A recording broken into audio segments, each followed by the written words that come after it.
Oke, kembali lagi di Apa Kabar Indonesia Pagi. Mas Adi, walaupun memang belum secara terang-terangan ya, PAN dari Golkar juga menyatakan apakah hari ini deklarasi atau tidak. Tapi kalau Mas Adi melihatnya nantinya kalau masuk memang ke dalam KKIR atau mendukung Prabowo, posisinya akan seperti apa? Terus apakah masih utuh tuh koalisi yang ada saat ini? Atau gimana?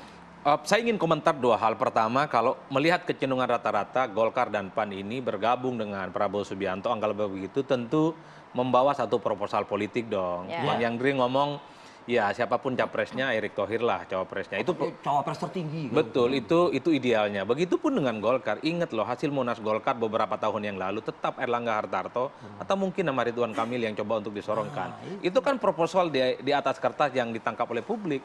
Tapi ingat yang kedua, ketika Golkar dan PAN mengatakan di bawah komando Jokowi, bergabung dengan Prabowo bisa tanpa syarat, bisa tanpa Erik dan bisa tanpa Erlangga. Tergantung. Tapi kan kedua partai ini selalu di bawah orkestrasi, di bawah komando dan tegak lurus dengan Jokowi. Kalau Pak Jokowi bilang ya sudah bergabung aja tanpa apapun, ya selesai ini barang. Nah inilah yang sebenarnya ditunggu betul oleh publik. Tapi sekali lagi tentu saya tidak ingin menafikan bahwa partai itu punya independensi. Mereka punya kemandirian. Tapi publik juga tidak bisa menutup mata bahwa Jokowi itu diposisikan sebagai sosok yang sikap ketajaman dan insting politiknya itu di atas rata-rata dan menjadi penentu soal siapa yang akan memenangkan pertarungan politik. Jadi bisa tanpa syarat atau dengan syarat. Ya. Saya kecenderungannya yang kedua, tanpa syarat. Tanpa syarat. Tanpa syarat. Begitu Bang Sarmuji, Bang Yandri, saya ke Golkar terlebih dahulu. Bang Sarmuji. Ya tentu kita berharap Pak Erlangga menjadi cawapresnya Pak Prabowo ya. supaya kalau mendorong itu lebih enak gitu.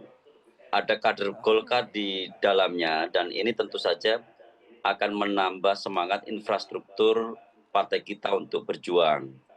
Tetapi seandainya pun hasil rembukan, karena ini kita nggak bisa tentukan sendiri. Karena di situ masih ada Pak Prabowo sendiri, ada Gerindra, ada PAN, ada PKB, ada yang lain-lain. Tentu semuanya harus berembuk. Dan saya yakin hasil pemusyawaratan itu akan memberikan semangat kolektif yang lebih besar dibandingkan keinginan kita sendiri-sendiri. Jadi sepanjang semuanya dimusyawarahkan, insya Allah hasilnya akan bagus. Itu bagi saya. Ya, semua dimusyawarahkan. Jadi ya ikut dulu aja lah ya gitu ya. Sesuai tadi kata Mas Adi Prayitno, tanpa syarat, tergantung arahan dari Pak Jokowi, begitu Mas Sarmuji? Bukan, ini bukan hanya persoalan arahan Pak Jokowi, tetapi kesepahaman semua pihak dari koalisi yang sangat besar ini. Di situ sudah ada Pak Cak Muhaimin, Cak Imin tentu juga ingin menjadi cawapres. Dan dari orang-orang yang berkoalisi ini pasti akan ada titik temu. Titik temunya siapa ya kita tunggu saja, bagian dari misteri kekuasaan. Saya yakin kekuasaan ini penuh misteri kok. Tidak seperti yang kita bayangkan bisa kemudian direkayasa, diatur-atur. Saya masih percaya kekuasaan ini misteri Tuhan yang luar biasa dan kadang-kadang serba mengejutkan menurut saya. Oke, kalau Bang Yandri, tadi kan dari sisi Golkar sudah menyatakan bahwa ya sebenarnya kalau Bang memang Yandri juga udah bilang kan, Erick Thohir, tapi kalau memang yang nantinya tidak dipilih menjadi bacawa presnya atau cawapresnya, tetap masih lanjut juga nih? Ya, jadi hingar-bingar kontestasi Pilpres ini bagus, Mbak Rati sama Mas Arief. Jadi saya ulangi lagi, semua partai berlomba-lomba mengajukan kandidat terbaiknya. Dan saya setuju dengan Mas Sarmuji tadi, dinamika itu tentu akan dibawa ke forum satu meja, ya. Dalam artian semua bisa mengusulkan apa yang terbaik menurut partainya masing-masing.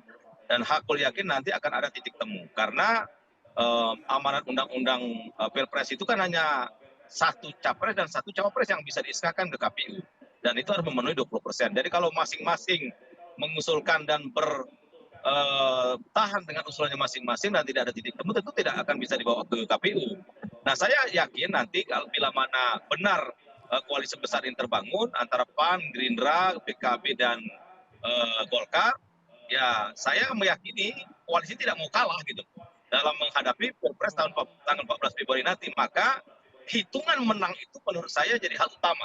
Siapa kandidat yang bisa kita munculkan kepada publik untuk menjadi pemenang dalam kontestasi Pilpres, saya kira itu akan diambil keputusan, bukan pakai pokoknya nanti. Jadi buat apa kita bertahan dengan posisi masing-masing, tidak ada sehingga tidak bisa didaftarkan ke KPU. Terus kalau kita juga memilih sesuatu yang pasti kalah dan tidak bisa memenangkan kontestasi juga itu tidak menguntungkan bagi koalisi besar seperti ini. Tapi sekali lagi bagi PAN, sikap PAN akan diumumkan secara resmi oleh Ketua Umum PAN bahwa kecenderungan ke Pak Prabowo itu memang sudah sangat tinggi, tapi apapun bisa terjadi kan. Nah oleh karena itu kita tunggu saja tanggal mainnya. Insya Allah pagi ini akan ada titik terang yang akan disampaikan oleh Ketua Umum PAN. Jadi masalah siapa capresnya, siapa cawapresnya, sekali lagi dari PAN kita akan mengutamakan posisi cawapres yaitu Erick Thohir.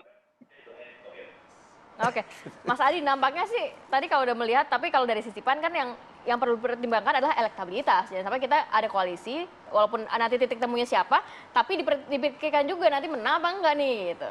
Ya secara prinsip memang partai itu berhitung untuk menang, nggak mungkin untuk kalah ya. Maka mereka pasti punya rumus. Satu, mereka untung di Pilpres dan untung di Pileg. Bagi PAN tentu cukup confident karena memang kalau melihat angka-angka statistik, Erick Thohir itu menjadi raja survei, terutama pada posisi cawapres. Jadi kalau disimulasikan dengan Prabowo menang, disimulasikan dengan Ganjar juga menang. Yang kalah itu kalau disimulasikan dengan Anies. Karena memang iman politiknya udah agak beda. Ini yang sepertinya membuat kenapa Bang Yandri sekalipun ada kecenderungan ke Prabowo Subianto, bukan tidak mungkin akan pindah ke tempat yang lain. Kalau Bang Sarmuji rasa-rasanya 100% tegak lurus ke 08. Ini kan perkawanannya cukup panjang. Apapun judulnya, Prabowo ini sempat di Golkar, berteman lama, 2014, 2019 tempat berkoalisi. Kalau 2024 ini berkoalisi kembali, ini mirip-mirip sunnah Nabi, Pak. 3 kali berkoalisi. Jadi ini yang sepertinya dihitung betul oleh Golkar. Tapi overall bagi saya, selain menang, partai politik itu biasanya dia mencari partner koalisi yang equal treatment. Perlakuannya itu dianggap setara dan sama. Bukan saya paling menang, paling kuat, dan kamu itu tidak ada apa-apanya. Bukan.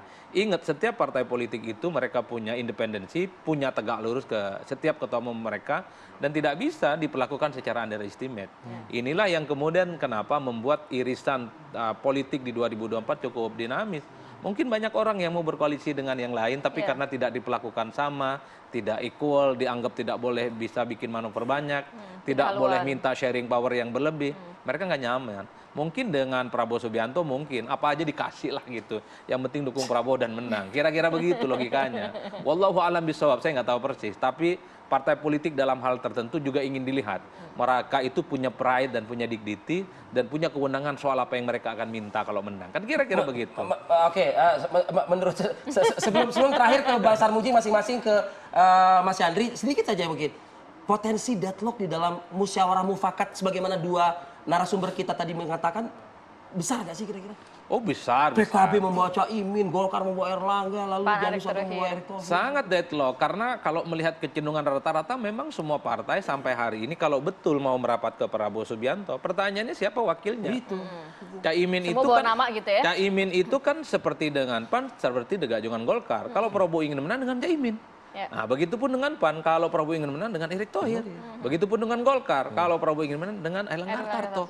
Rumit pula ini, Pak. Tapi sekali lagi, kalau semua partai, 4 partai ini yang mau berkumpul hari ini, mengatakan satu komando di bawah Jokowi, yang syarat-syarat itu akan hilang, Pak. Oh, kenapa syarat jadinya ya? Oke, baik.